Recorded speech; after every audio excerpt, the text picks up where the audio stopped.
Recently, a Muslim spokesman in Tunisia named Saeed Kecharem, who is affiliated with the international pro-Sharia, pro-Caliphate organization Hizb ut-Tahrir, declared, to delighted screams of Allahu Akbar from his audience, that an establishment of an Islamic State requires the conquest of America, Britain, Russia, France, and Italy. Rome and other infidel lands will be conquered, Allah willing. According to the Middle East Media Research Institute, MEMRI, Kecharem also said, after the laws of Allah were abandoned and the heretical regimes were imposed on the Muslims, the most important thing to do is to restore the rule of the Muslims through the Quran and the Sunnah in order to renew Islamic life and to deliver the Islamic message to the world. My brothers, the implication of this today should be the establishment of an Islamic state over all the lands of the Muslims. And of course, no call to restore the caliphate would be complete without a swipe at the Jews, whom the Quran designates at 582 the worst enemies of the Muslims. Kecharem predicted that this will happen, of course, after the elimination of the filthy Jewish entity and after liberation of the lands under direct colonization, like Kashmir and others. If Saeed Kecharem were a non-Muslim saying that Muslims needed to destroy the filthy Jewish entity and conquer America, Britain, Russia, France, and Italy, he would be accused of Islamophobia and bigotry. But no one will take any particular notice of this. They should, however. Kecharem is not some deluded fanatic raving on a Tunisian street corner. He was speaking at Hizb ut-Tahrir's International Caliphate Conference. Although Hizb ut-Tahrir is banned in many countries, it still has an international presence, and recently held a conference in Chicago. Nor is the desire to establish a global caliphate limited to Hizb ut-Tahrir alone. The word Khalifa means successor. The caliph in Sunni Islamic theology is the successor of Muhammad as the military, political, and spiritual leader of the Muslims.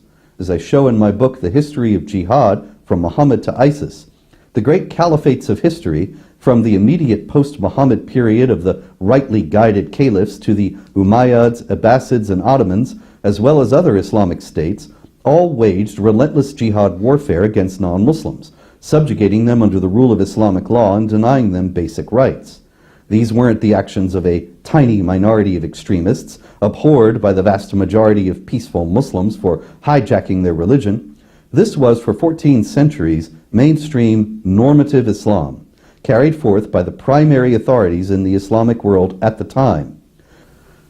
The history of jihad shows from the accounts of eyewitnesses and contemporary chroniclers through the ages that in every age and in every place where there were Muslims, some of them believed that they had a responsibility given to them by Allah to wage war against and subjugate unbelievers under the rule of Islamic law.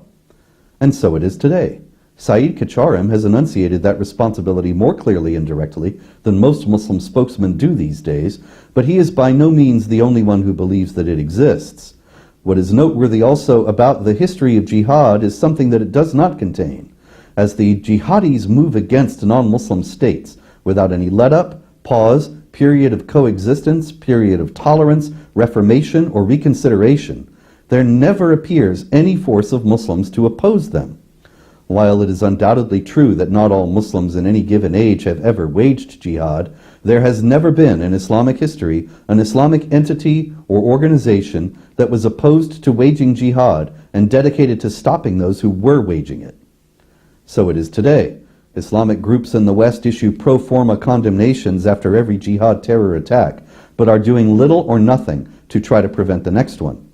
There is still no mosque or Islamic school in the United States that teaches young Muslims why they should reject the understanding of Islam taught by Al-Qaeda, ISIS, and other jihad terror groups. Meanwhile, Saeed Kecharem and other Islamic spokesmen openly call for Muslims to engage in jihad conquest. Western authorities should be pondering his words and their implications very carefully. Instead, if they have taken any notice of him at all, which is unlikely, they have dismissed him as an extremist. They have yet to come to grips with the fact that extremism is, and always has been, so distressingly widespread in Muslim communities. But they will. I'm Robert Spencer, Shulman Fellow for the David Horowitz Freedom Center and Director of Jihad Watch. This video has been brought to you by the Center for Security Policy.